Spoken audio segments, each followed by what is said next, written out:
We are now recording. Hello, everyone. This is Saturday. It's the fourth Saturday of September. We're 9 months into this year. We only got 4 more months, you guys, to go, and then 3 more months, and then it's a wrap. 2020 has been one heck of a year. Every fourth Saturday, we conduct this update from the last 30 days of what we've been able to do with the National Block Club University Network.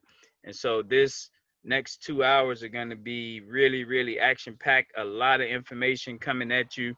The reason we record these is so that people can go back and review them and check out some of the information that we share, some of the people that we'll be getting on. I'm honored right now to have two of our superstars on at the beginning. We're going to have people getting on throughout the different time periods between now and 5 o'clock. This summit should be held in Chicago this month. We should be in the South Austin neighborhood. Every September, we go to South Austin. And now with this technology, I'm in Georgia. Phyllis is in Chicago. Joe is in Chicago. We're going to have St. Paul, Minnesota on. We're going to have Miami on. So with this technology, we're able to do it a little bit differently. And with COVID, it makes sense for us to operate and use the technology in front of us. So the agenda is action-packed. Beginning, we start out with our opening. What I'm doing right now, we go into roll call. So right now, we got two of our superstars on. So we go hear their introduction. Then we go into the good news, like what's good. Then we go right into Mississippi. So that's when I'm gonna come back on and talk in depth. So let's first start out, ladies first. Who we got on here? Phyllis, how are you, Queen? I'm great. How are you all? Hello. Hey, Joe, how are you? Hello. Great. So, all right, Phyllis, Solati Pupo, hand. Okay, go ahead, sir. I apologize. No, I was just going to tell you, please tell everyone who you are, what zip code, and then just what you want to see happen, like for us as a community, what's important to you so people kind of know who you are and what you really care about, you know?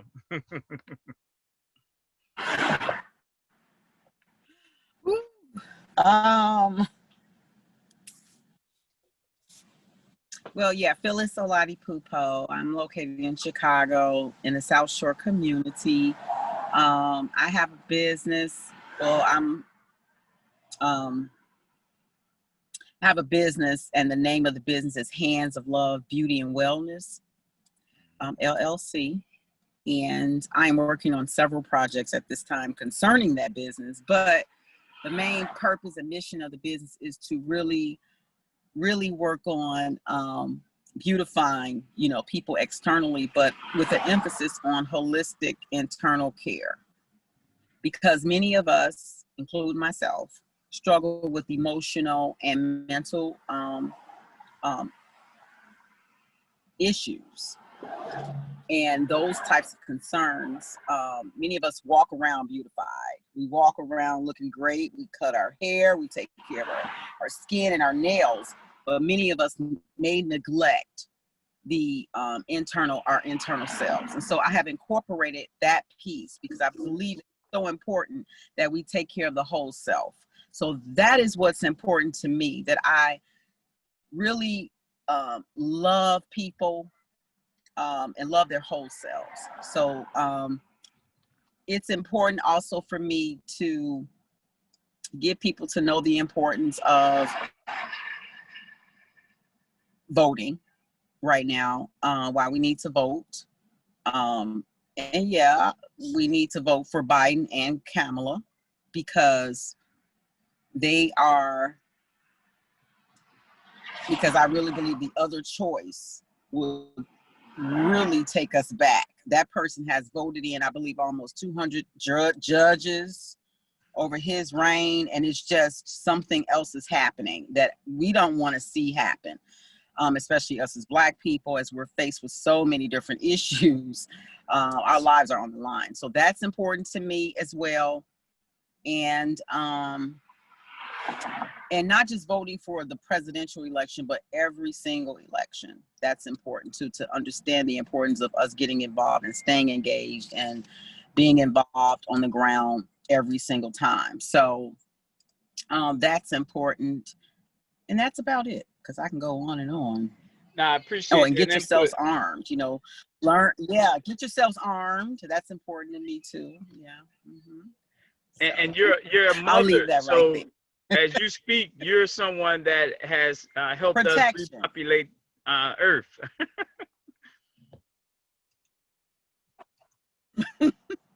So Yep, I am a mother to a beautiful dancer. Say hi, July. Hello. Is She that our dances with 10th grader several. over there? Yeah. Huh? Is that our 10th grader, or is she 11th grade What now? you say? What grade is she? Yeah, she's 11th grade. She's 11th grade. Awesome, awesome, awesome. Great job. Great job. Yeah. Thank y'all for listening. Thank Yeah. All right.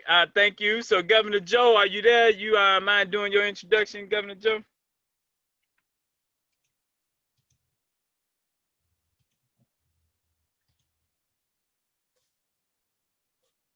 Hello? Yeah. Can you guys hear me? Oh yeah. Is it clear inside? Can y'all hear me? Oh yeah. I can hear you, Joe. Okay. Hey, I'm good. Good afternoon, everybody. Huh? Nah, keep going. You got it. Oh, just want to say hello to everybody. This is my first time actually being on Zoom. Uh, so to tell you a little bit about how I met Brother Si and how everything started. I'm Governor Joe of 60615. 60615, you guys, is connected to Bensonville, New Orleans, and Congo in Africa. How I met the brother, Jewel Dixon was passing out tissue or delivering tissue, and I stopped and asked her about it. I told her what I do in the community, and she pointed me to the other side, and she asked what I do. So I Your told phone breaking up now, Joe. I'm on quit. What about now? All right, that's better there. Yeah. Yep. Okay. Yeah, I told her that I was on a quest to feed 1 million children, and I wanted to know how long would it take. And so I created a program called Feed a Friend. Every child 1 to 13 eat free. Anyone over 13 give a donation, and we make it a larger creation. And when I connected with everybody, no action until I met with Brother Si. He had a solution on how that can actually happen. So with 20 zip codes connected to 20 cities, you know, it can happen that way, or 20 zip codes connect 20 suburbs, it can happen that way. But he was reaching all the way to Africa. So I felt like, wow, this is something I never heard in my life, you know what I mean? And I had to be a part of. And that was 2000, maybe 6, 7, I'm not sure. But ever since then, it's been, man, on the phone learning the concept, you guys. And I've never seen anything like it. Never seen anything like it. Anything come close to it, because it puts us together. You know, it doesn't say, well, this is mine, this is mine. It finds out what field that you're in so we can connect that. Because at the end of the day, we're up against the system. We talk about it every day, and we understand unity. So those two have to be hand in hand, I think. The governor's spoken very, very well. We got Francis. Francis is on as well. Francis, you jumping right into the frying pan there. We doing introductions, so tell us who you are and what's important to you. What you want to see happen before you leave this earth. Me, Saron? Yeah, Talking to me right now? you jump Okay, right on in. I'm Francis. I'm Francis Newman, and I am the governor of 60620. And before I leave this earth, I got you free and self-sufficient. That's freedom. You know, thank you for that. We jumping right in because, like I say, the time period is very, very on point. So the reason we exist is because of this shooting and killing, you guys. I got some numbers here that I want to just point out. I'm gonna read some stuff to us, and then we talk about where we at, what needs to happen. So first and foremost, we had 43 people shot, 13 dead last weekend in Chicago. 9 people shot, 2 killed in St. Louis, Missouri. 3 shot, 3 killed in Birmingham. 3 shot, no one died in Atlanta. 1 shot, 1 killed in Miami. 1 shot, 1 killed in Dallas. And then altogether, that was 72 people shot, 29 killed. We only track what's happening in black neighborhoods, so it could have been more. These are our neighborhoods that this is happening in. And so that was on our records last week. St. Louis has already had more murders than they did all of last year. Memphis has already had more murders than they did all of last year. Chicago right now has already had more murders than they did last year. So that's discouraging on one end, but I want to talk about it with you guys, and then I want to just give you guys what we're doing to turn that around. So anyone, what are you guys thinking? You on the ground in the most intensive violent city in America. The intensity is unmatched. No one else is close. Philly is the closest to Chicago with murders, and that's about 200 less murders. Philly is going through a lot too, but it's nowhere near Chicago. How do you guys feel being in that type of environment? Stressed out, stressed. I mean, it's very stressful. Sai, do you have a breakdown of, who committed, who on who, was it us or probably a combination, right, going on? So believe it or not, Phyllis, that's a great question. I steer away from the police shooting us ones because we got people on that. This is what's internal. So this is us, because I think we can affect that quicker than we can with the outside people doing it. Okay. Yeah, but yeah, we got what we do, for those who don't know, we track who's been shot. So for instance, on September 15th, we had a 54-year-old man shot at 11:30 on 66 in Oakley. Well, our leader for that whole zip code is on Oakley. I won't say what block, but they're on Oakley. And so, of course, that leader knows people in the neighborhood. So we were able to get some extra insight that you're not going to read about in the newspaper. And so that's a key. Whenever something happens inside our 20 zip codes, we got leaders in every zip code. So we kind of get the real, what you're not going to read in print. So anybody, Francis, you got any insight? Then I'm going to talk about what I think needs to happen for us to turn this thing around. I just the sister just spoke. It's stressful, especially I have sons. I have 5 sons. I have 6 grandsons that I'm almost constantly worrying about. And so it is a very stressful situation. Yes. And let me ask this for the moms in other cities that don't have as big of a worry. They may worry about the police getting their son, but in the city, like, are you afraid to answer the phone? Is it a certain time you're afraid to answer the phone? Like, walk us through being a mother and with a son in Chicago, with children in Chicago. Well, I have a personal story. A couple nights ago, my son Marcus, he turned 18, August 18th. And so we went and got he didn't have a state ID, but he has a state ID now. And I knew he had to have one in case the police stops him. He has to have an ID. But then it dawned on me that with him being 18 now, if the police get him, they don't have to call me because he's no longer a minor. And a lot of times they violated their right when they were minors. But it just,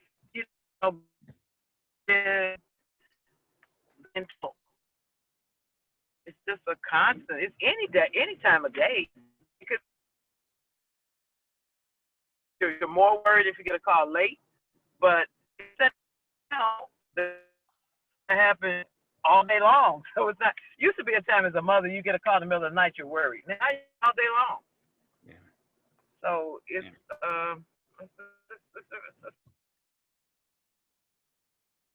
It's difficult, really stressful. All right. Is it hopeless? Is it hopeless? Is this just the way it is? Like there's no solution? That too. Not sorry. Oh, go ahead. It's always hope. We're the solution. What you're doing, Saron, I always believe. First of all, I believe in God. I truly believe that God has the final say. That this thing is not. I just think that once we do our part, then it could end overnight. I think it just could end that quickly. Yeah. That if we do our part, if we come together, if we take responsibility for our own lives, our own children, and stop fighting on Facebook about who will be the next president. I mean, we're putting energy in the wrong thing. The wrong thing. And every time I see somebody, and I don't care what they're talking about, I want to know have you paid your 12. That's all. That's the only thing I'm really concerned about right now.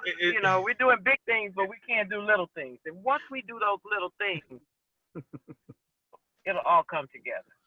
And I believe that the shift is happening. Yeah. I believe there's a shift. And, a lot of it's happening with the younger people. Yeah. And it's going to be okay. It's going to be okay real soon. I believe that. I do believe that. Now Man, Joe, please chime in, Joe, because my daughter Joe. Huh? My daughter, my teenager, wants to say something. Of course. We love to hear that. Let's go. Huh? Yeah, we definitely want to hear from her. Go ahead. Yeah. Here, Jolade. That's a bus stop. I just want to add that, like, with the violence internally, it has a lot to do with what teens are involved with as well. Like,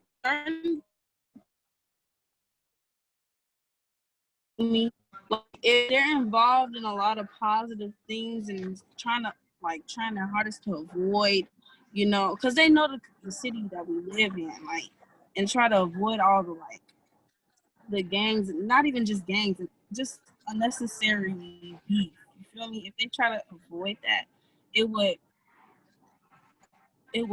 make a change. And also, yeah, people just get killed innocently too as well, but that's a major part of it too, because when you're in beef, there's something always comes out of it. You feel me? Like something always.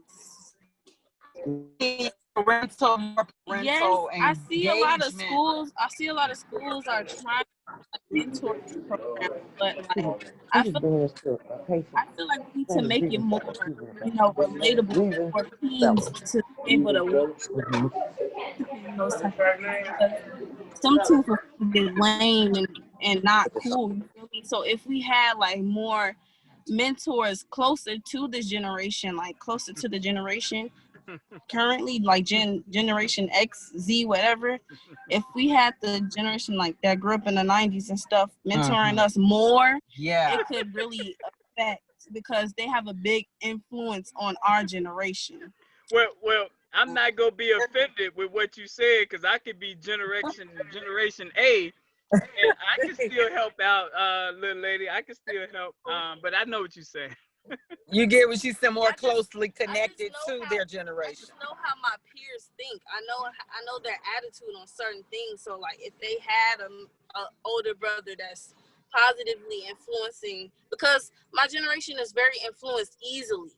So like, yeah, if we have more, and they look up to that generation. Like most of the rappers now is from that generation. If we had more of them putting positivity on the map and stuff, they will follow suit and everything. And yeah. And then I'm gonna be quiet. I'm gonna be quiet. I'm gonna say this too, side. Can you guys hear me?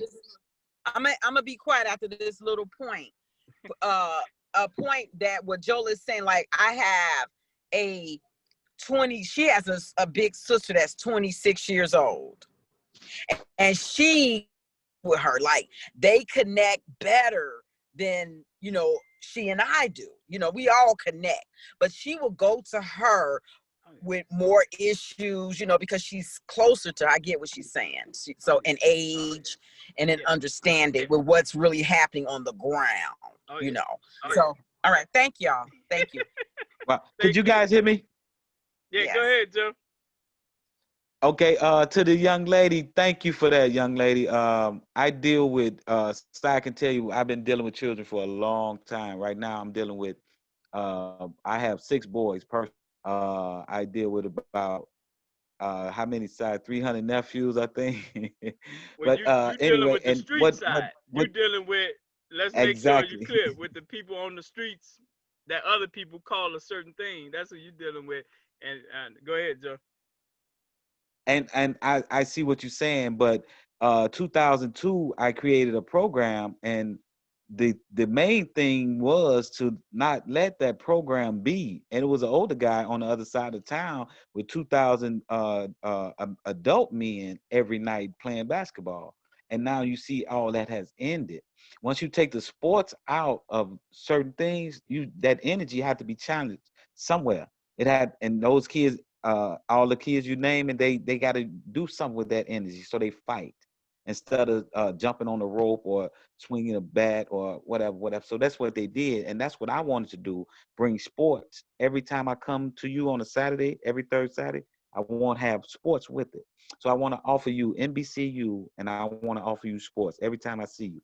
So at the end of the day, we have to have a jump rope contest, we have to have a poetry contest, we have to have a basketball contest, everything that sport.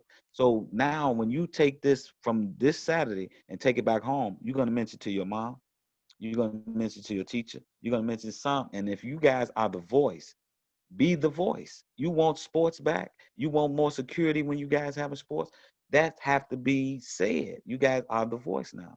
And I will back you all the way, any child, because I'm doing it every third weekend of the month now. And I've been doing it since 2002. So that's what we have to bring back. If we bring the competition and the sports back, and the traveling helped us so much years ago when Si and I got together, because one year we looked for a young man and we couldn't find him. We thought we was in trouble. We got this lady kid, he got to go back to Chicago.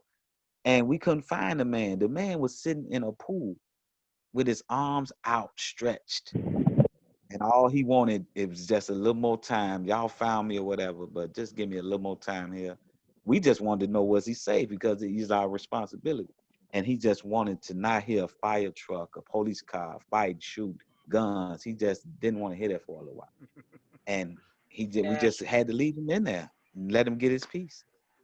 Because if you don't give them peace, they're gonna react in a certain way. Moms can't afford this. Dad can't do this. He haven't been around. This guy bullied me in that school. This is not happening. I feel like I should be drawing. Feel like I should be an artist. I feel and now it's all got to come out on somebody when you combust. You understand what I'm saying? So that's the thing they did. They did that purposely because they know that. Well, we already know, like, come on, we can beat that. We know the world benefits from us being the floor, the sip, you know, they everyone stand on us, but it's okay because we moving forward. So I want to make sure your daughter hear this, Phyllis, HSN, HSN, HSN as the solution, HSN, HSN, our habits, our schedule, and our network. And you heard Joe talk about travel.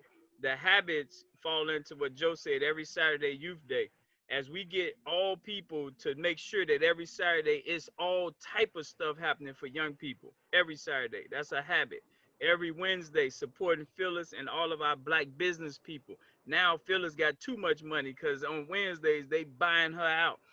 And now she hiring people that other people wouldn't hire, ex-offenders, because every Wednesday habit is us supporting us. Habits.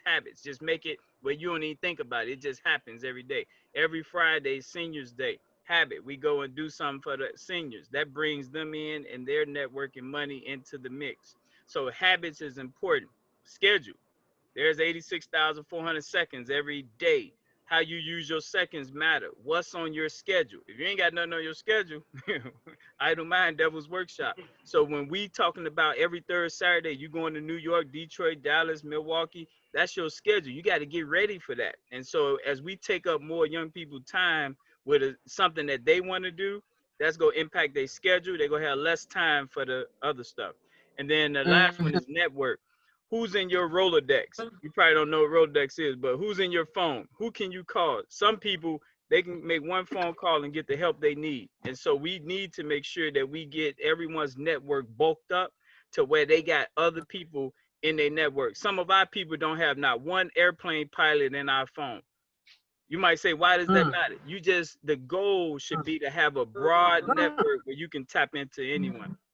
What was that? Nice. Okay.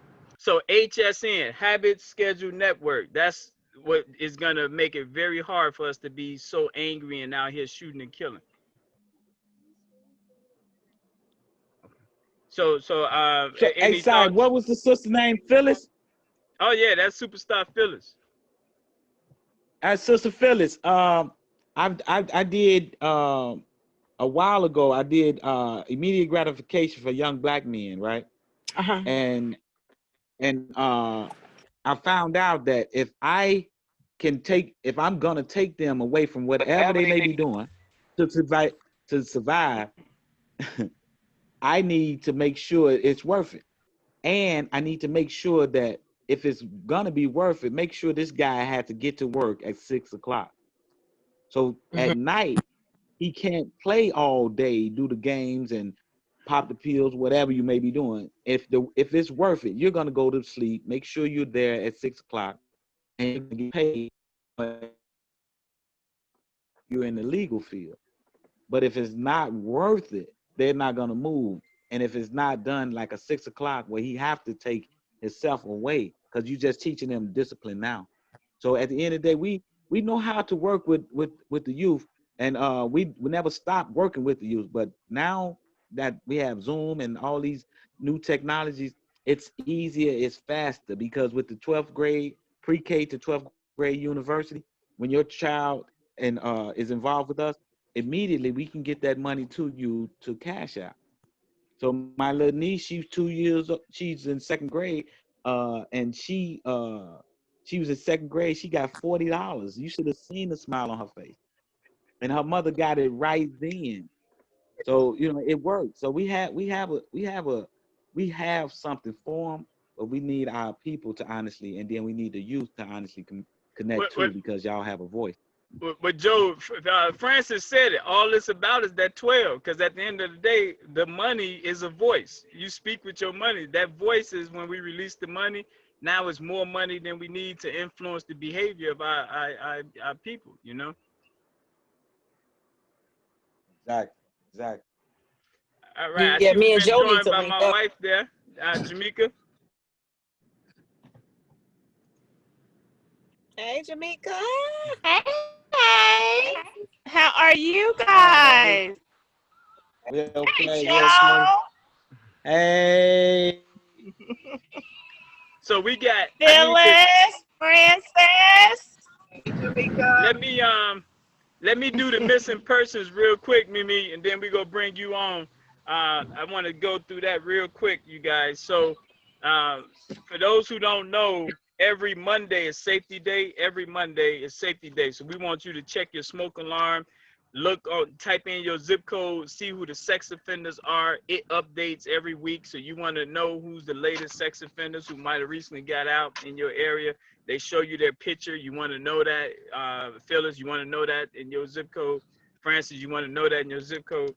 And then check your smoke alarm and make sure that it's working. That's the Monday agenda. Every Monday, habit, safety day. Missing persons is a part of our safety agenda. And one of the big things we talked about last month during the summit on missing persons, we was updating about King and Diamond, who've been missing in Gary, Indiana since 2015. That's breaking up a little bit. Breaking up. Yeah. My connection is bad too. That's all. Yeah. Just started. Yeah, I might have to talk slower. Is that better? Okay. Yes. Okay. So I'm gonna talk slower. I'm not slow, but I'm gonna talk slower. But we've been focused on still keeping in our people's spirit about the missing Diamond and King out of Gary, Indiana. And we also now are helping the family of Deshwana Glover. She's 48 years old. She's been missing since May of this year. And so anyone else that's missing, we keep a database of all our missing persons. And that's a part of our agenda. And that's why we bring it up now every summit, to talk about what can we do to keep eyes and ears on people who are missing. We don't want to, you know, have our people go through that prolonged agony of not knowing where their loved one is. And then I got something that we're going to try new, and that's we're going to start trying to have vendors come out, and at every event we have our missing persons table that will allow us to always keep the missing persons information out there at block parties, at events where things positive is happening. That we, you know how when you go in the grocery store, they got the missing persons board. Just imagine a walking board that goes out on to community events. What do you guys think about that, real quick? That's real good. I think that's a great idea. Get out in the community and you know, share information. Yeah. And now, Phyllis, this is something that I like to put on people. If your child didn't come home, do you really know what the next step should be besides 911? Like, do we talk about that? Do we know what? Of course, I think it's natural. You go through and call their friends and whatnot. But any insight you guys want to share about if your loved one didn't come home, what you're gonna do?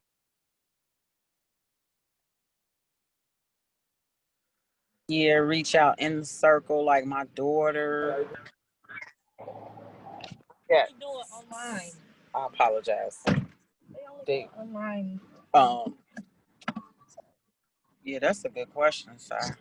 I do. I need to get some more of her friends' numbers in her circle. That may be another thing I can do. Reach out to her friends. Yeah, I don't have a lot of them. I'm going to get a lot of the numbers today. Well, with Facebook and social media, it made it a lot easier to kind of be nosy. So that has helped. Yeah. But let me say this, and I hope she still can hear.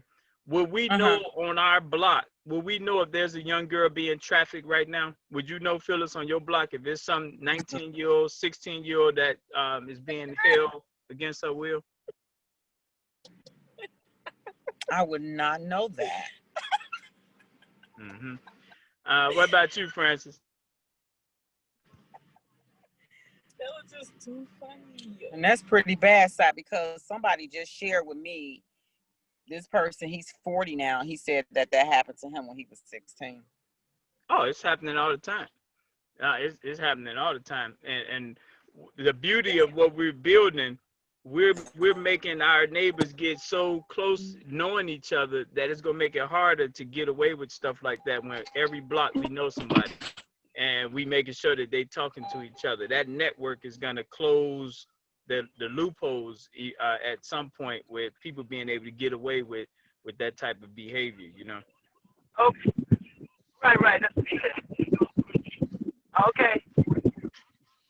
We try to work on that. So you think Okay. Social media side? Well, The numbers? What do you? The question. Okay. Yeah. Let me answer Phyllis. What was you saying, Phyllis? I was saying, what do you suggest we do if that did occur? Oh, we got a whole pamphlet for what you do. The first thing is, honestly, we probably don't have fingerprints on our loved ones. That's something that we should do. You know, if you want the ghetto version, take your ink pen, bust it open, get the ink, take the finger, and do your ghetto version on it, and write the date and time down when you did that on a piece of paper, tape it on the wall somewhere. Hopefully you never need it. That's the ghetto version. But the main thing though is to have a list of who you're going to be calling and contacting. Your daughter, son may run away. Who's the family members that your son and daughter is close to, that they may go over there and don't tell them? They might be hanging out with their little cousin, but close to your family member who they appreciate. So you just want to think through what happens if they don't come home. What's the 3 things I'm going to do? But the main thing is you being prepared with a list of who they like, who they roll with, and that type. And then, like you say, the fingerprinting, that's easy to do, but also just to kind of know if it's abandoned buildings on your block, that's a threat. You know what I mean? We want to know any abandoned building, let us know so we can write the address down. That's stuff we do every Monday, safety day. So I give you the pamphlet so you can see what we do with missing persons. Francis, Okay. I was asking Cool. Francis. Oh, go ahead. Oh no,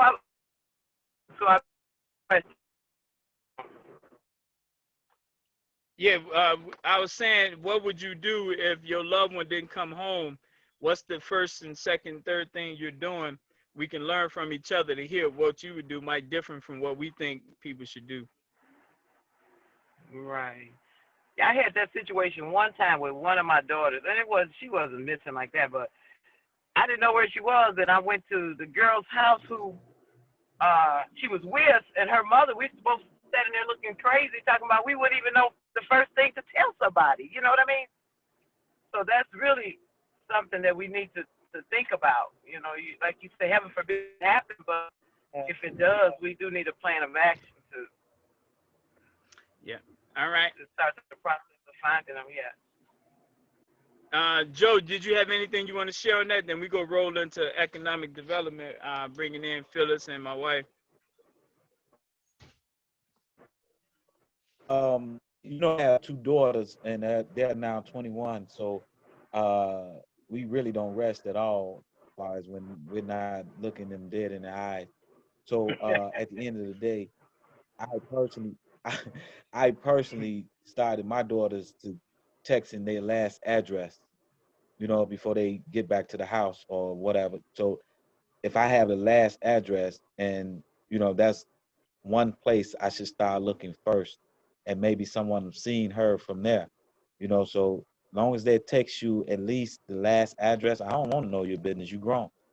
Just text me the last address so I know where to start looking in case anything ever happened to you. That's great. And I do have the app on my phone now, the Life 360. Are you all familiar with that? Where it'll show you where everybody is as long as their phone is charged and they have the phone on them, it'll show you where they are. Well, that's Apple though, right? You said that's what now? That's not Android, that's Apple. That's iPhone, right? Oh, phone, but I didn't know. That's only through Apple? I don't have it. Oh, okay. See my beat up phone?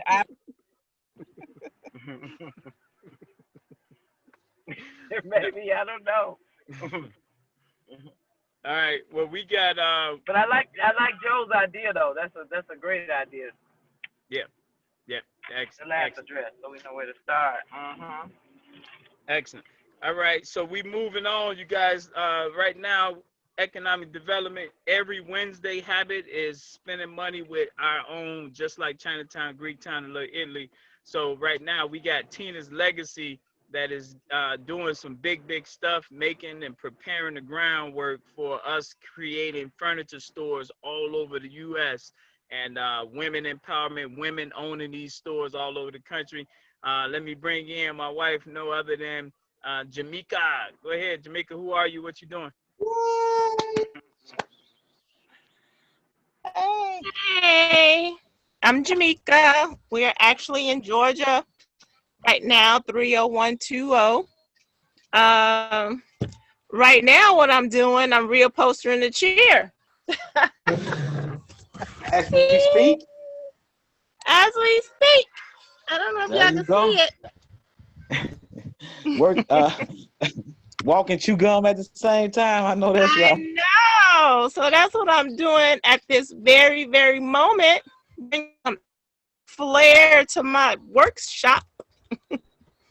And I must admit, my family been talking about those chairs and the before and after picture. Yeah. OMG. Isn't that amazing? Wow. It's really interesting. I was just at a grand opening today this church is opening up a coffee cafe. And we were talking about the importance of identifying our talents and our skills. And how can we use our talents and our skills to start our own business? Right? So what I'm doing now with upholstery, this was a natural talent. This is something that was not, I wasn't technically trained to reupholster furniture, but when I did it the first time, I felt like I've done it before, you know? Wow. And my auntie said that our ancestors came over here on the boat with these talents and these trades, and it's pretty much in our DNA, right? So there's something within us that God blessed with, and it's up to us to kind of seek that out and kind of figure out what that is, and then ask yourself, how can I start a business doing that? Because it's natural. It's from God. You know, it's this natural talent that you have. Joe, you are naturally good at giving of yourself. You're naturally good with children. You're naturally good, you know, with getting people together. So that's a natural talent that you have. Joe, you getting red? Your rights on Zoom, national TV, the world watching. So, well, let's talk about, because under economic development, I want people to know the big picture here. So Tina's legacy, reupholstering furniture, but it's several things. It's the helping our women who may have had some challenges to repurpose, redo. And just this next level is taking Mississippi and getting the northeast side of Mississippi to become headquarters for manufacturing. And Tina's legacy, getting all this used furniture down there to a warehouse in northeast Mississippi, and then having all the young ladies who are coming in on different time zones, and they're going to be reupholstering that furniture with Jamaica, learning, growing, developing. Then that furniture is going to be shipped back out to Detroit, Chicago, so we can help pack these furniture storefronts that we're going to be helping our women open up. Mimi, what's your thought? Give people your thoughts on that concept. So I call it the 2020 plan, right? There's going to be 20 women owning their own business in 20 different cities, 20 countries in Africa, engaging and inspiring and enlightening 20 million women, right? So it's like this 2020 plan. So I'm really excited about it. Just imagine the idea of women in situations where they feel as though that they can't get out of that situation, but Tina's legacy providing them with the opportunity to change their lives economically and spiritually. Because what we do is a holistic approach. We don't just make or reupholster furniture. We use furniture as a tool to repurpose your own life. So I'm really, really excited about that. So some of the things that we got coming up. No. I'm a stretch. I'm listening. No, some of the things that we got coming up is it's producing like some how-to videos, instructional videos on how to reupholster furniture. We got some meditation pillows coming up. We got t-shirts coming up. So we just got like this big manufacturing enterprise, I should say. Yeah, you know. Now, there you go, Joe. You know. Well, I want to make sure that I do this, because we got to hear from Phyllis too. This is what I think is important. It's CAMS, CAMS, and KIMS, CEMS. Chasing European models of success is something that we hopefully can get our people out of the habit of doing. and get us to chase African models of success, where it's not about Dolce Gabbana and Chanel and all that. And so Mimi touched on t-shirts, apparel, and the furniture too.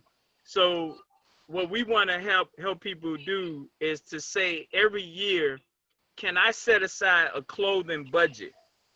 Can I say this year I'm going to spend $300, whatever the amount works for you and your household, on apparel, t-shirts, sweaters, hats.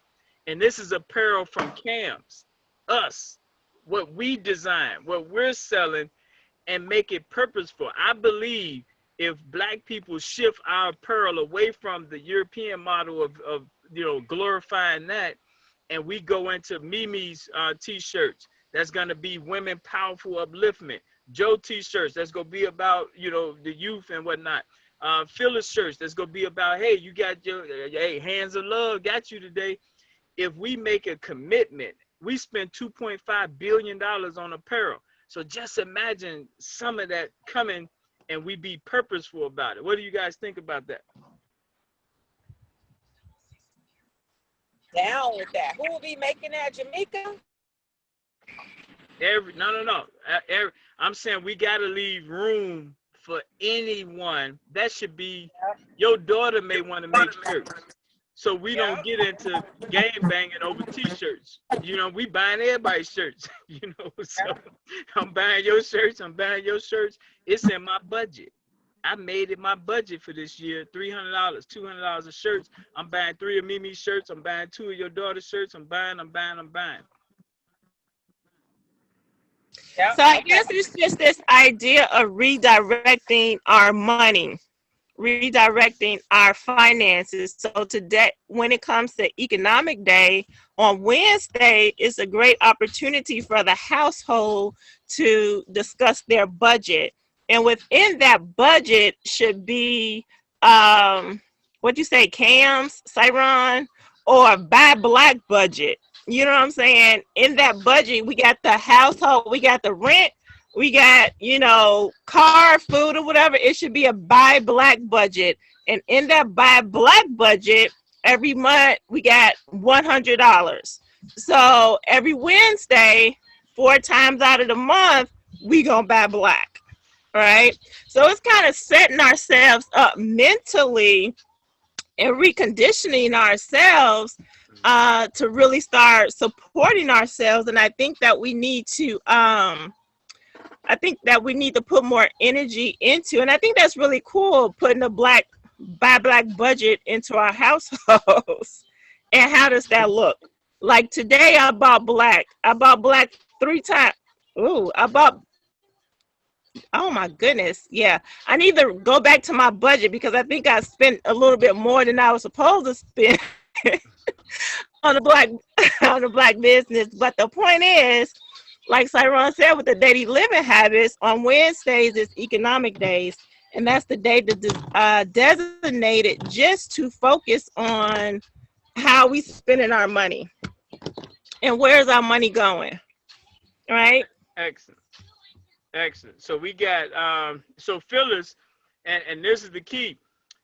When Black business owners start recommending their customers to each other, and I know you guys do it already. So Mimi, when they order pillows from you, hey, Hands of Love is doing massages, skincare.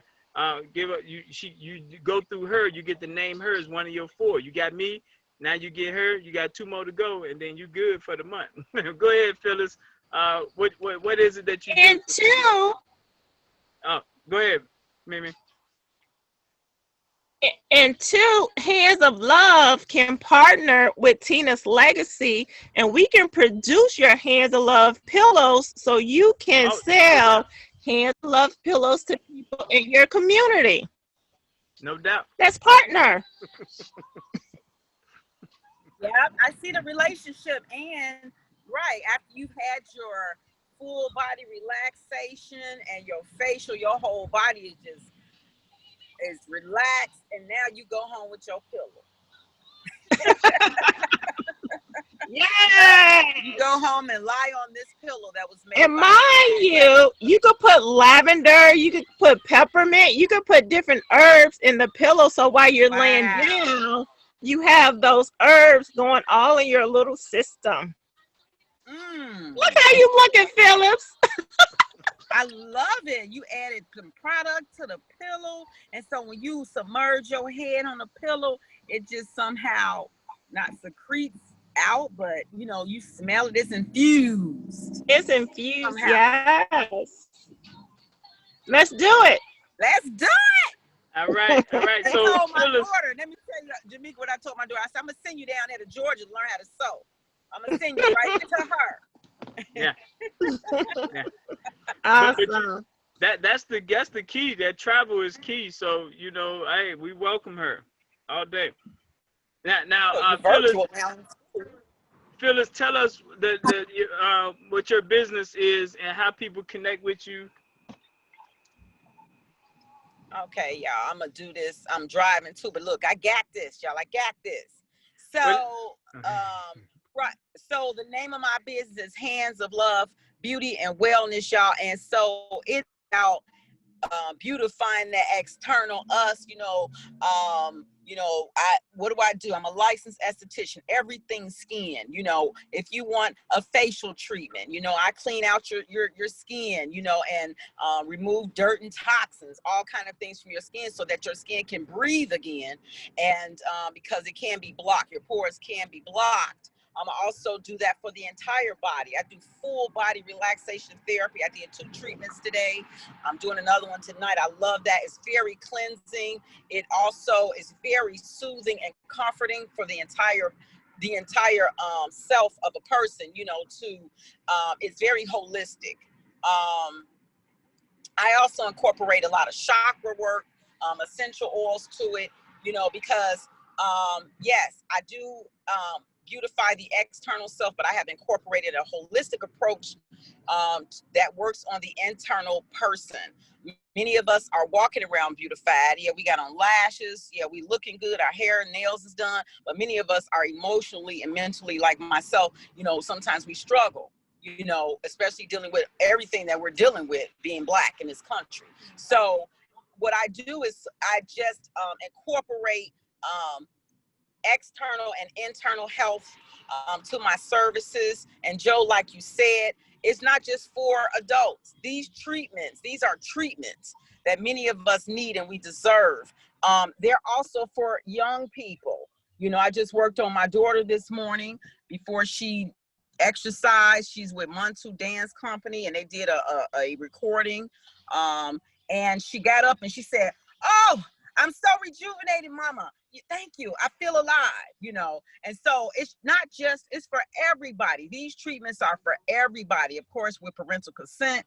It's for everybody to feel good internally and externally. Okay. So that's what I do. I love what I do. And I am, of course, in South Shore. I'm in Chicago. Anybody needs treatment, body relaxation therapy, which is like a light massage. I do not go deep, but it's very effective. I also do body exfoliation. I help to remove dead skin buildup off of the body. What else? Eyelash applications. I do hair removal services for those who need their eyebrows waxed and their face who grows hair. These services I do beard treatments, so I do cater to men, women, and teenagers. So that's what I do.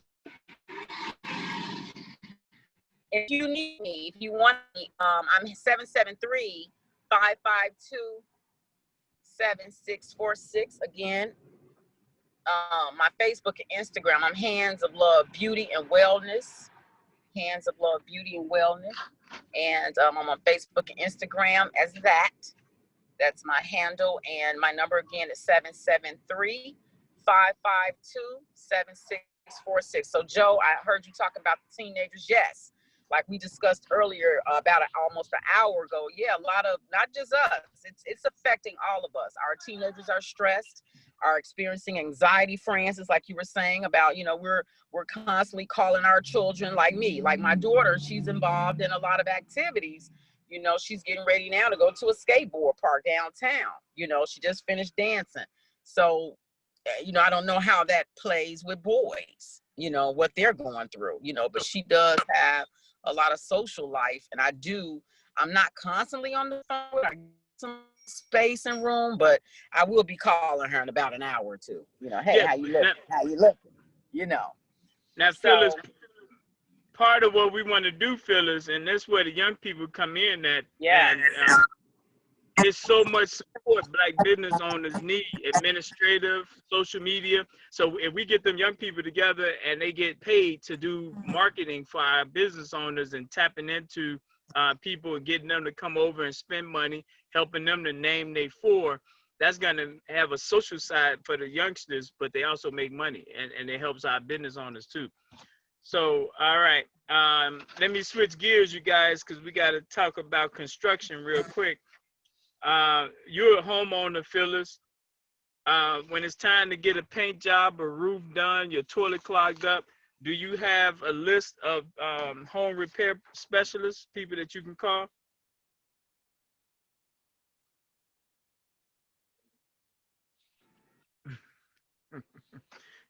An honest answer, I had an experience with two people. Yeah, it didn't go that well, but I'm not giving up on us. I'm not. I'm not. I have. No, I appreciate that. That's telling the truth. And you know how. Now you know how sometimes we bite off more than we can chew. So what I say about home repair, our people who had bad experiences with men that did construction, I would say unless it's something dealing with fraud and theft or sexual nature, those are the ones that should be totally disqualifying. But if it's anything dealing with quality and standards and stuff like that, we still would love to meet them, because if we know a person can't handle a job, we might partner them with two people to make sure that the end product is satisfactory to the homeowner, you know what I mean, versus someone that might be older and can't move.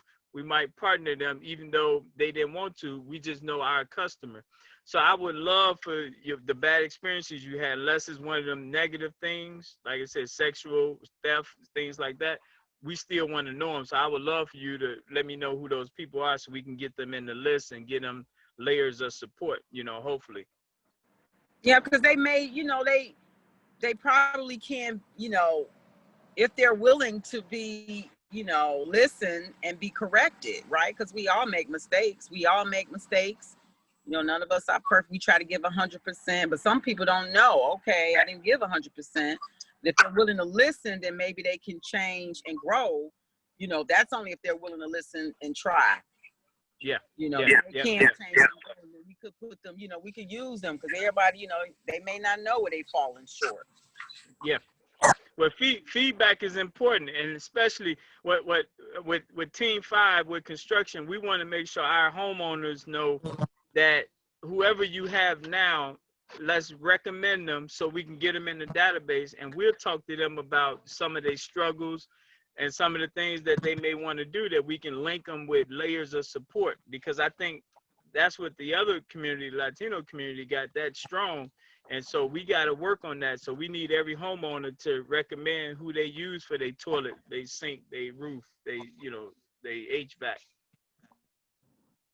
Okay. All right. I don't know how much time you got, but whenever you need to drop off, Phyllis, feel free. We steady moving on here.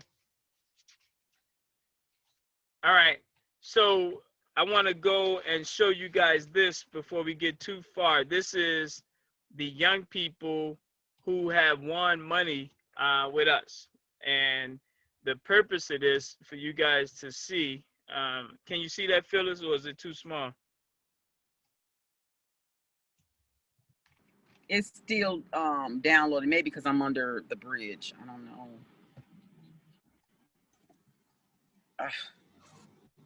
It's still spinning. Okay. Wait, where were we? Is this Jackson? Oh, there it is. I got it. I can't, you know, see the details, but yeah. Oh, yeah, it is. Okay. This who got paid, third graders. Okay.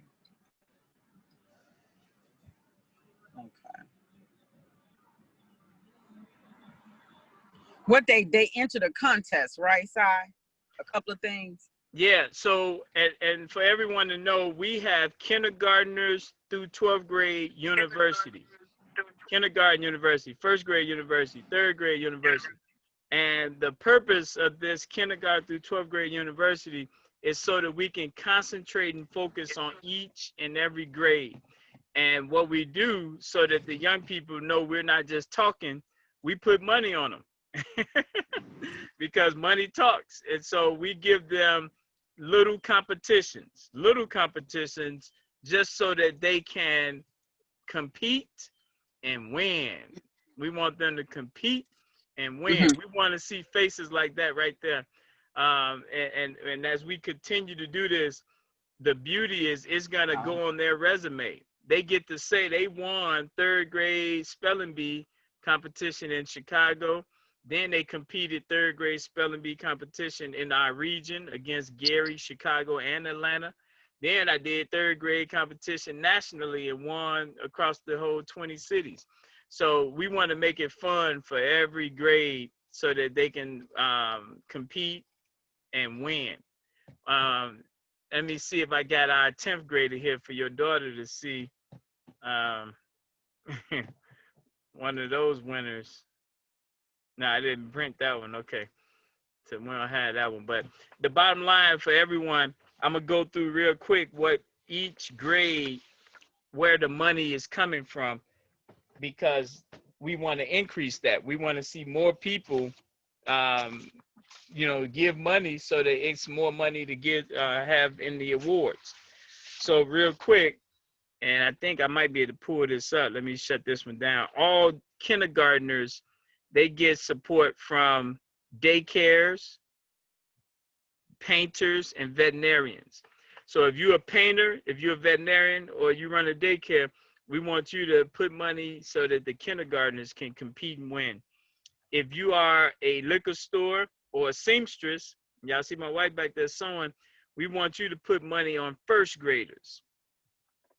If you're a corner store owner, firefighter, or karate martial arts expert, we want you to put money into second graders.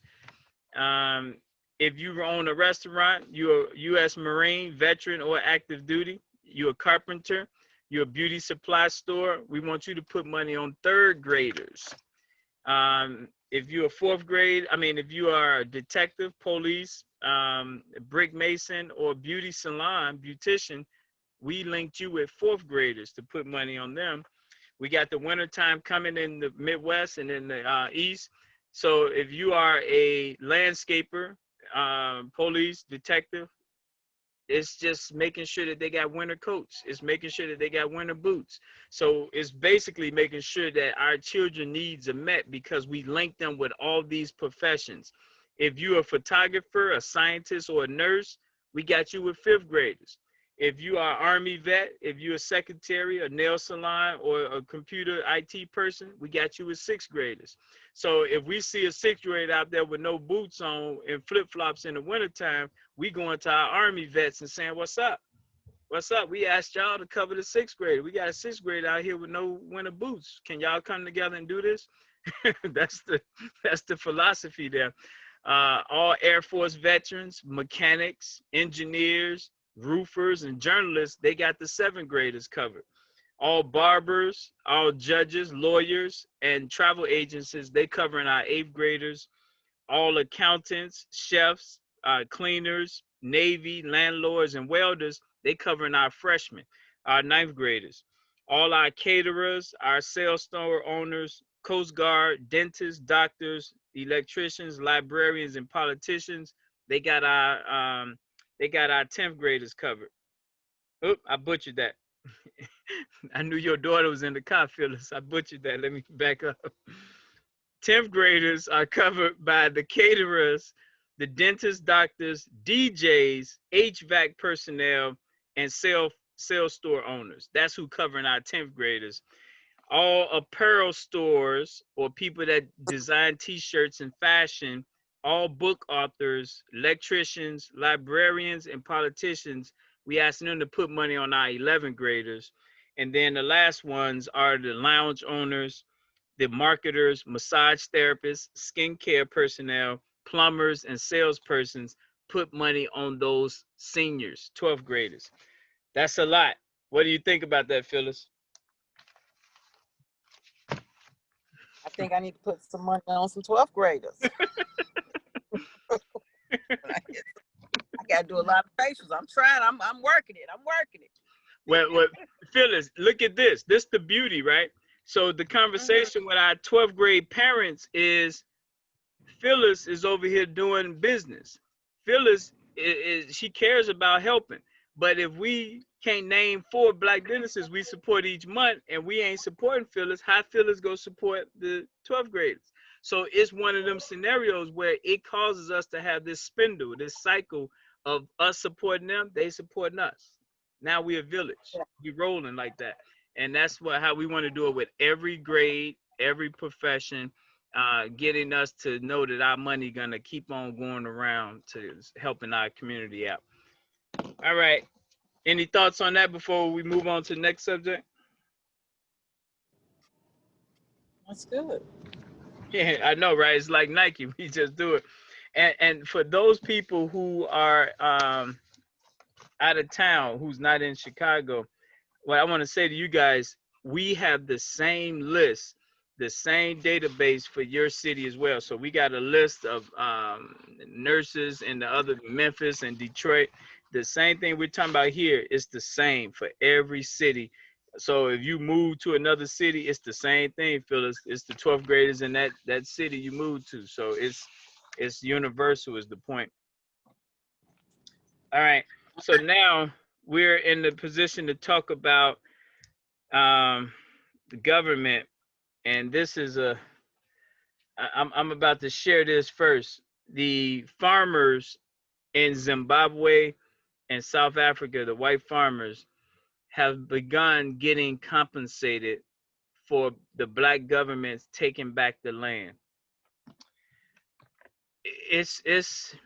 It hurts my heart to watch the videos that I'm seeing where they are borrowing money from London to give to white farmers because they said they unjustly took their land. And for all of us here in the US, I think we should look in the mirror and ask ourselves, if you are out there not knowing about what's happening in the continent, if you're out there chasing European models of success, meaning all of the Italy and France and London fashion, and you're ignorant to what's happening with your people, it's those same people who are exploiting, who have exploited and continue to exploit, and we're running behind them wanting to emulate and duplicate what the exploiters have done. So when you look at this video here, I hope you share the same sentiment with me. And there's 2 words I want everyone to walk away with. And this video will be posted. People can see it later. So to my white community that may watch this video later, nothing that I said, nothing that I will say will ever be centered around hate.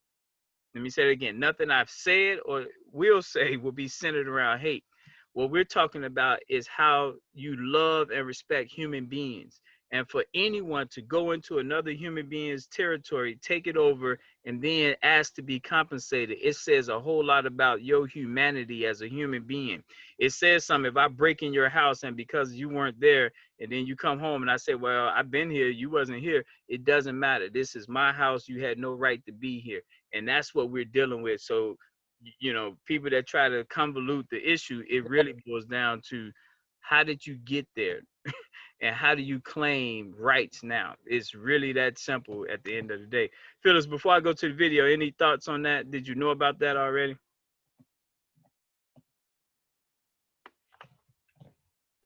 I didn't know the details. I think I heard about that months ago on maybe VON or some station. And what's your thoughts on it? I mean, you think that they should be given compensation? Of course I don't. Of course I don't. I thought they were trying to, I think they are. I thought they were trying to kick them out. And it's just, I thought the black people were trying to, the Africans were trying, the black people were trying to get them out of their country. Now It's here's just the challenge there's I the have. but like you said, there's support. The white farmers are being supported.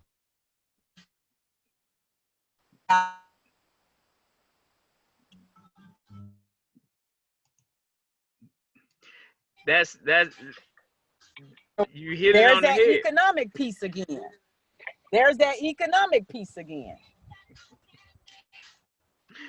I That's it. think people tend to, not tend to, they do it a lot. They tiptoe around the real issues about what's going on, and they tiptoe around it because if you really ask those questions, those why questions, it will get to the root of the issue. and getting to the root of the issue is not popular because it will expose that 1%. You know, they don't want to be exposed. They want people to be in the dark about certain situations. So I think that we really need to start having like these real conversations. And there's a lot of fear behind having those. Well, what we Yep, of should know, economics and racism. yeah, it would disrupt the global order, and that's what we got to know. And I think what we got to, not everyone, but it needs to be a conversation on who we are, that we're not that vengeful people. We couldn't have made it if we had that type of energy in us. We loving, caring, giving, and so, but we also need to have some justice, some accountability. We can't just continue to have exploitation after exploitation after exploitation. And I think that's the big fear, is that if we give them an inch, they go take a mile and a half. I see we got Governor Joe back.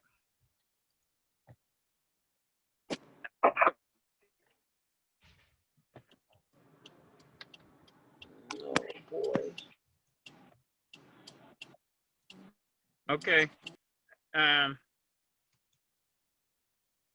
Okay, here's the video here, you guys. My internet might not let it play, but we'll see. Can you guys see the picture there on YouTube?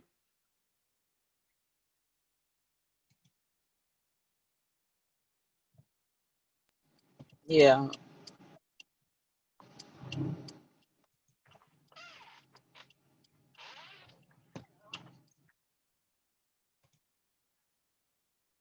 Okay.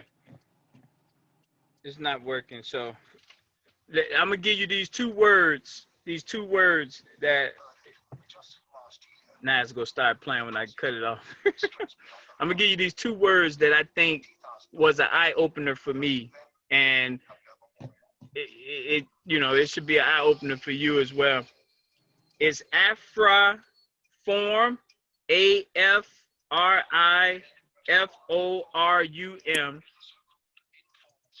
Okay, Afraform. Afraform. Afraform is. Can you hear me, Phyllis? We'll be able to listen to this too today.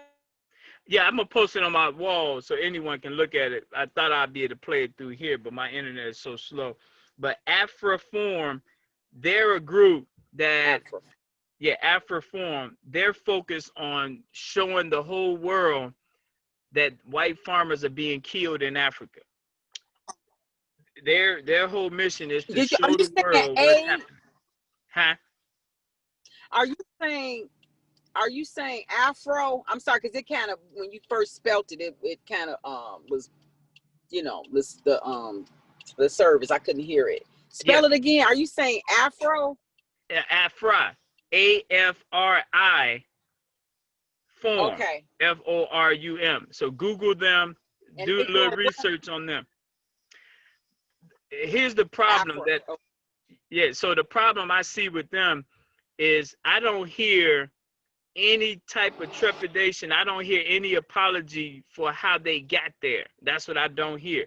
I hear all this justification on why things shouldn't be brutal and harsh and bad. And it's like if I violated and came in your house, I'm kind of asking for it. And so it's a matter of getting to the core. Why you call it hate? How about it's accountability?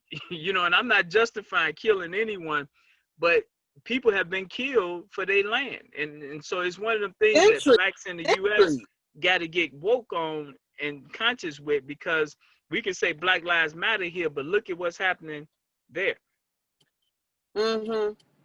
Now, here's what they just did. That's South Africa, Zimbabwe. They just allowed, London said, UK, we'll let you borrow $15 billion or so you can give the farmers, so you can pay these farmers, and then we'll tell the world we can continue buying your farming products. Mm. So the question so much for us, Africa, ain't it? It's gangster. It's gangster. And yep, so the French in there, the Chinese. It's just when are we gonna wake the hell up? Well, so this, I mean, okay, let me listen. So here's the good news. The good news is team number 7 is our hunger team. Team number 7. So team 7 should be identified in 60649 zip code. Who are the people in 60649 that's into gardening, farming, restaurants, caterers, all things dealing with food? Who are those people in 60649? For Joe, who are the team 7 people in 60615? In Africa, we need to know who are the people that's into gardening and farming, because they're going to have more knowledge and insight than we would as people not into that. But team 7 need to get together and have a team 7 agenda to make sure our people are not going hungry in the US. We get Africa with their team 7 people, so the US team 7 and Africa team 7 can do this and deal with this racist process of making sure that they starve out Zimbabwe and South Africa because they're taking the land back from people who came there and raped and robbed them and didn't pay no retribution for that. Team 7 need this operation. They need to run and manage this, and we can help them. We can support them, but it should be those people who are into this, all things dealing with food. What do you think about that, Phyllis? I think it's a wonderful idea. So you have, shame on me, because I got a big old yard that I've been showing, remember, with the parties, but I ain't got a plant in it. It's true. I ain't got nothing in it, nothing. But anyway, but like you said, team 7 is in my zip. That's my zip code. So we got to get together and figure out how we can. Well, not you, Phyllis, because you team 1. Team 1 is business people. You a business person. Team 7, and who are the gardeners in your neighborhood? Who are those people that's what they love doing? They love gardening. Them the ones we want to get united with the other gardeners in other neighborhoods, so we can have a gardening agenda, national agenda. That's a part of the block club, right? Because I see right, big time. Yeah, team 7. Yeah, when team 7 is people who care about all things dealing with food, and then we'll link them with other people under this system we have. But first, who already cares about gardening and farming? That's who we need to identify in every zip code. Those people first. And we got Sister Ina Jones. I think you met Ina. That's her area. Okay. She's team 7. We got Brother Everett. He's team 7. They got acres of land. Our brother Harold Davis, he was doing farming. He did blueberries. That was his farming. So who are those experts, our experts? And we need to have a conversation with them about Afroform and what can American people do to buy from Zimbabwe, buy from South Africa, so we not letting the other people starve them out. That's the type of beauty of us working together can happen, you know? Okay. Yeah. So I just wanted to put that out there so everyone to know. The other thing to know is CFC. CFC is Commercial Farmers Union. Commercial Farmers Union. This is the white farmers union in Zimbabwe who want $9 billion in compensation for their land, for the land being taken back. They wanted to not have the land taken back. They wanted to keep the land. They want $9 billion and they've already gotten some money from the black government in Zimbabwe. From the black government. So we go stay woke. That's what we're gonna do. And Rome wasn't built overnight. So we're not. The main thing is how many people care about Team 7. Let's get them together. That's a separate Zoom, separate meeting with those type of people that care about this wrong that's being done to our people over there. All right. Any thoughts on that? We ready to move, shift gears here? Okay, so now we're moving into policy. Governor Joe, are you still there? Because this is going right up your wheelhouse, Joe, if you're there. Yeah, I'm still there. Okay, so under policy, what we talk about here is what are the priorities of our government when it comes to our community? Like, what's important? Donald Trump just released the Platinum Plan for Black people yesterday, the Platinum Plan for Black people. And the bottom line is he's saying the word Black people. He's not saying minorities, he's saying Black people. So here's just my tidbit, my perspective when we talk about policy.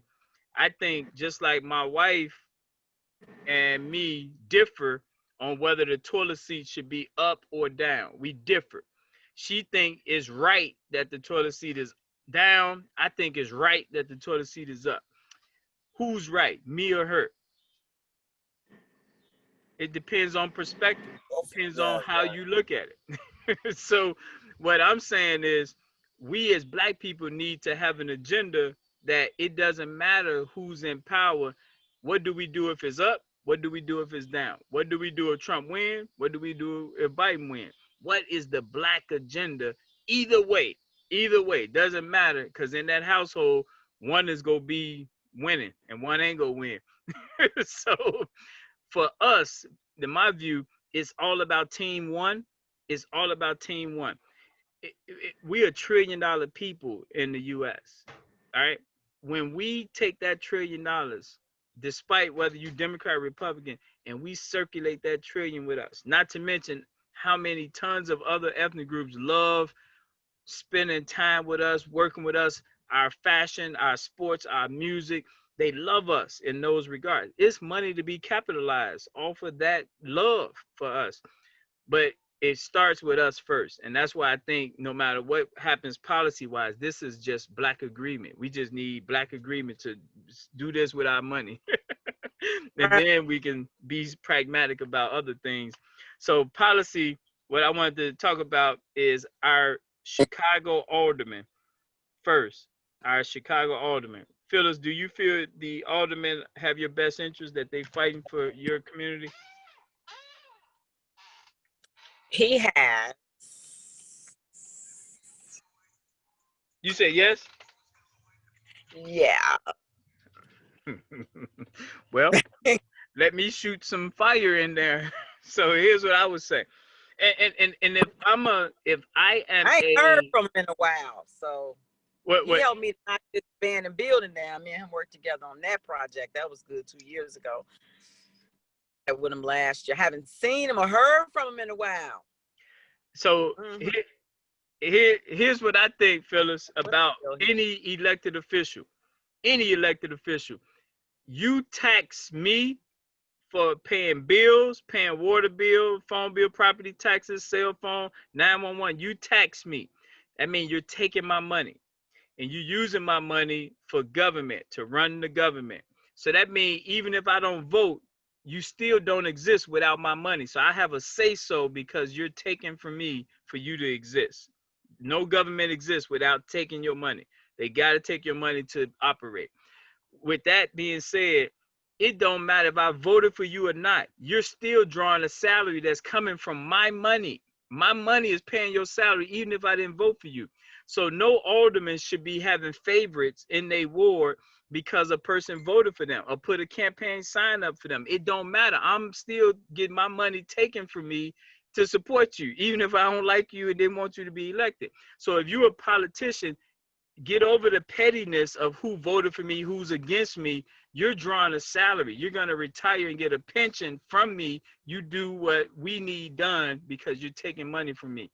Having said that, Phyllis, that's why I said whoever, whether you like them or not, they got to get over that pettiness of who's on my side. Doesn't matter. You're in a job that paying you decently and will let you retire decently. So toughen up and be ready to take critique on how you can do better. So that's what I believe policy wise. We have a policy that is hurting our brothers primarily, and it's two sides of the argument: child support. And what's happened is politicians said driving is a privilege, and because driving is a privilege, they decided to attack that privilege economically. If you owe certain fines and fees, they take your driver privileges. If you owe child support, they take your driving privileges. So at somewhere, our legal people hopefully can do research and tell us when they started down this path of really trying to take away driving privileges for non-safety related issues. Like, your license should be about if you're a threat to other drivers on the road. Not paying child support don't make you a driving threat to my 17-year-old on the road. You get what I'm saying, Phyllis? So we need, from a policy standpoint, to go after them in other ways, because if you take their means of moving away around, how can they come up with the money for child support? How can they, if you take their car, how can they generate income, things of that nature? But what's your thoughts on that, Phyllis? Are people being arrested for owing child support, men and women? Do you know? They've been doing that. Remember, they used to have, like, for Christmas, they'll say, hey, come get this free gift, and then they'll lock them up. So, yeah, they've been doing that one. So I hope I don't. If I do, I don't have my phone charger with me. I apologize. I didn't mean to be this long away from it. I underestimated my time. I'm just saying, just in case I just pop away, y'all know what happened. Right. Those are two separate issues. Like, just been Well, you guys know you can't get a fishing license as well, right? What'd you say, Joe? You can't get a fishing license. What? But Joe, yeah, I get that, because if you out here having a good time fishing, that's different. I'm talking driving is essential. How you go get to it from work when they took the jobs and put them in the suburbs? But fishing, you ain't got to do that. Whatever on that. But your driving is critical, I think. I guess they I'm going through it now. Take transportation. Yeah, I'm going through it now, and they said it was illegal. What that's the whole point, is it should be a national law, not piecemeal, depending on what state you're in, if they choose to continue to penalize you that way. So that's part of what we wanted Team 8 to do here, is to look at that policy and see what we can do nationally. This is, Phyllis, where that could be an action item for Biden and Trump. We want you to federally stop this taking the privileges of driving privileges away from primarily our men. All right, Joe, you got any other thoughts on that, Joe? Like, how is it impacting you? Ooh, I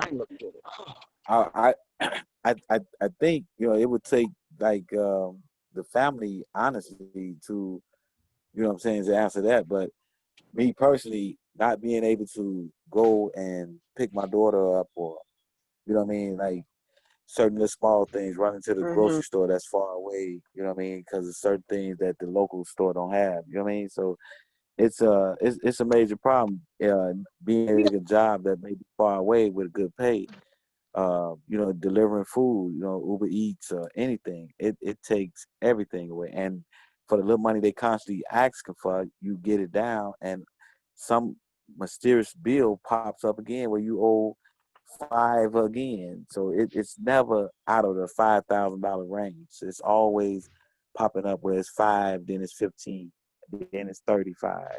It's always $5,000 increments, and then $15,000 just constantly pops up. That's why they say $80,000, $90,000, my oldest son is like 30, 31. I mean, when does it stop? So it's an irritating thing. So yeah, we definitely need to make sure that the policies are looked at twice and 3 times over again. Yeah. So the good news, Joe, and we got Kwabena, he's gonna be joining us here soon too. But the good news, Joe, we are seeing more black legal minds get active and get involved, not just at their level, but at the grassroots level. And so that's a plus because it really is a legal issue. You know, it really boils down to lawyers getting together and renegotiating what can be done here. So that to me, that's a plus, seeing them get active that way. All right, we lost Joe, and we knew Phyllis was gonna her phone might die out. So I want to keep it moving, you guys, so that way you guys can get the rest of what we talk. Oh, there you go. All right, so Hello. okay, I thought both of y'all dropped out. Okay, so unless you got anything else, what I want to say to people in Florida, because I think Florida got it worse right now, but they also got more politicians saying that they're gonna stop taking people's driver license for non-safety related reasons, and we need to get that national, so it's not just Florida. Jamaica, you was about to say something?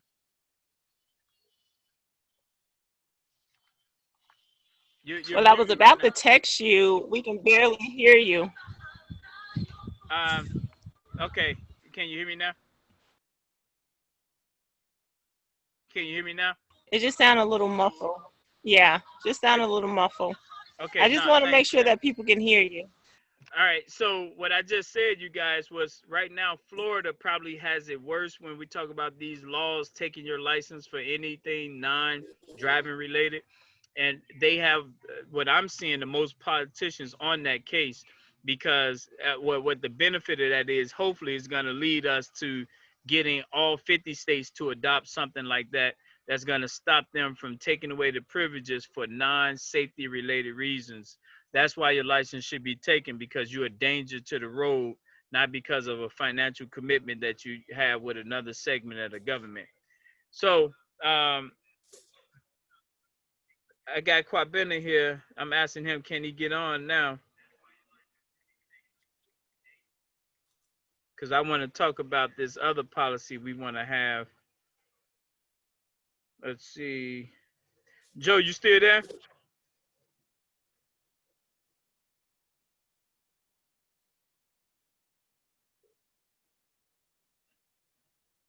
Uh-oh. We lost Joe, you still there, or did we lose you?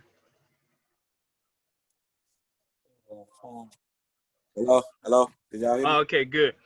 And for those who don't know, Governor Joe is this is first time on Zoom, and the beauty is Joe do a lot in the community, so you guys are gonna start seeing these videos, and especially with New Orleans, because New Orleans is linked to Governor Joe.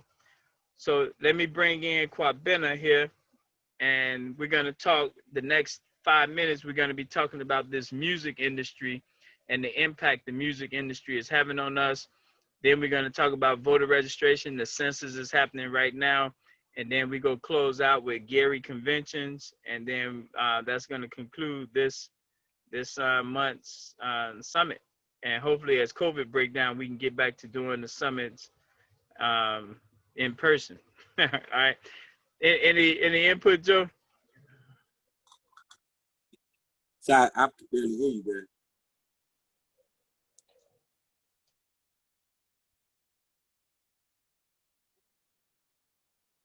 There a volume level on this? You saying it's real low, Joe? Yeah, sorry, it's low on my end. I got Well, my phone up to the capacity. yeah, mine is more my internet that I think more than anything, because I got it turned up as loud as I can get it, you know. Well, what was you asking?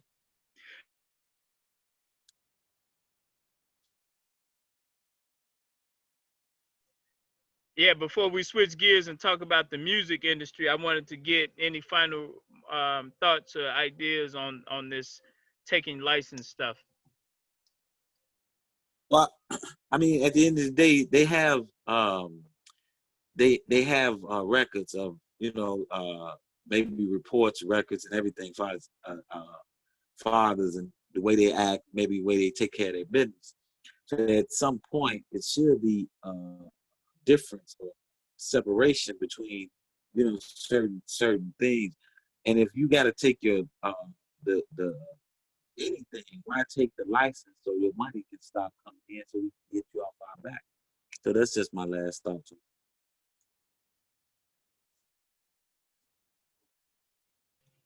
All right, now Joe, I appreciate that, man. Like I said, hey Quabena, you jumping on? I just text you the invite.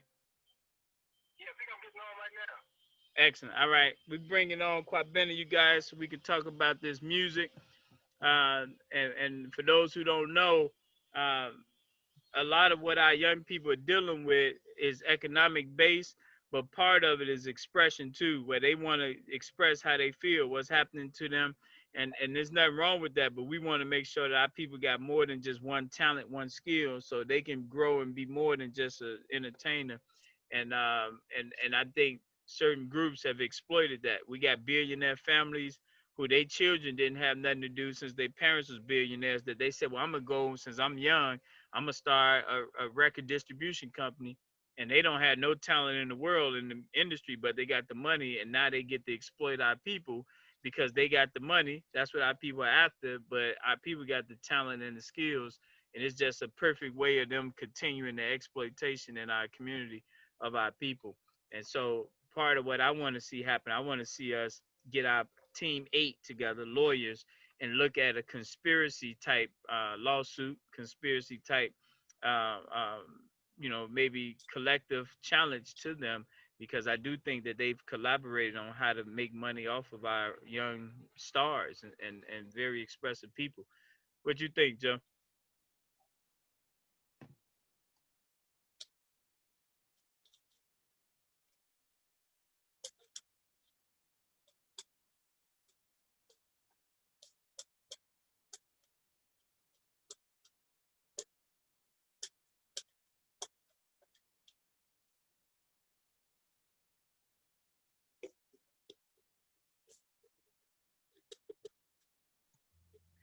All right, you guys. For some reason, it's not letting Quabena in. It's not letting them in.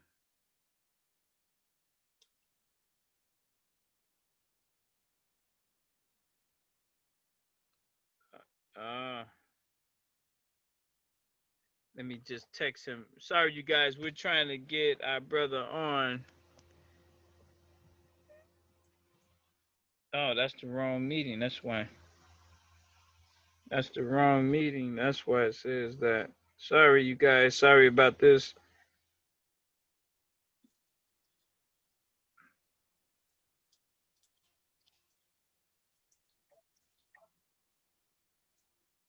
We could just claim this one as okay, there we go. All right, cool. Okay, you guys. So for those, while we're waiting on Quabena to get on, for those who don't know, every fourth Saturday of the month is our national summit. When COVID wasn't around, we did this in person. I drove up every 600 miles if I had to be amongst our leaders in Chicago, so we can go over all the work that we've done the last 30 days. And with the future, we're definitely going to get back to those trips. We're going to get back to young people going and traveling and coming down here to Georgia. We're going to see that exchange happening here soon.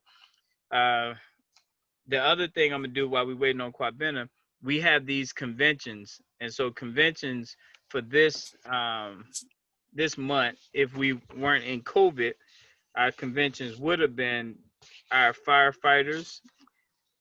We would have had all of our firefighters get together so that they can meet and share and help other young people that want to be firefighters become firefighters. That's part of what they do. We also be making sure that everyone got smoke alarms and things of that nature. So we also have the barbers and beauty salon convention that should be happening this month. and then the poetry. Tomorrow is our Poets Day, so we will have our poets on the conference call tomorrow. All right. I thought we would have got Kwabena. Doesn't look like we're gonna get him, so we're saving for next month, you guys, and bring you that update since we couldn't get him this go around.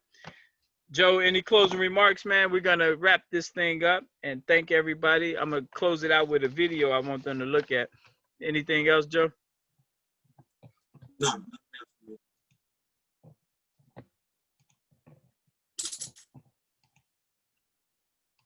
Okay.